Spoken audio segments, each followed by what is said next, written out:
వస్తుంది. Night view అయితే అంత పెద్దగా ఏం లేదు. బట్ మాకా డే వేస్ట్ అవ్వకుండా మేము ఈ టైంకి తీసుకున్నాము. సో, ఆఫీస్‌లకెళ్ళేవాళ్ళు ఆఫీస్‌కెళ్ళిపోయి ఒక 2 అవర్స్ బిఫోర్ పర్మిషన్ తీసుకొని ఈ ఫ్లైట్ అయితే ఎక్కేయొచ్చు 7:00. అండ్ మేమైతే గోవా ఎయిర్‌పోర్ట్‌లో ఎగ్జాక్ట్ టైంకే దిగిపోయాము. సో, ఫ్లైట్ ల్యాండ్ అయిన టైంకి అక్కడ ఇండిగో వాళ్ళు లగేజ్ లోడింగ్ చేస్తున్నారు. సో దట్ సెన్సిటివ్ ఐటెమ్స్ ఏమన్నా పెడితే వాళ్ళట్లా పాడేసి మన లగేజ్‌కి డ్యామేజ్ అవుతుంది గదా! అనేసి చాలా రీల్స్‌లో చూస్తుంటాం గదా! సో, అది నేను మీకు చూపిస్తున్నాననమాట.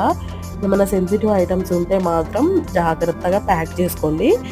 అండ్ గోవాలో రీచ్ అయిపోయిన తర్వాత మాత్రం ఫ్లైట్ దిగకన్నా ముందే మనకి కెప్టెన్ అన్నది అనౌన్స్ చేస్తారు.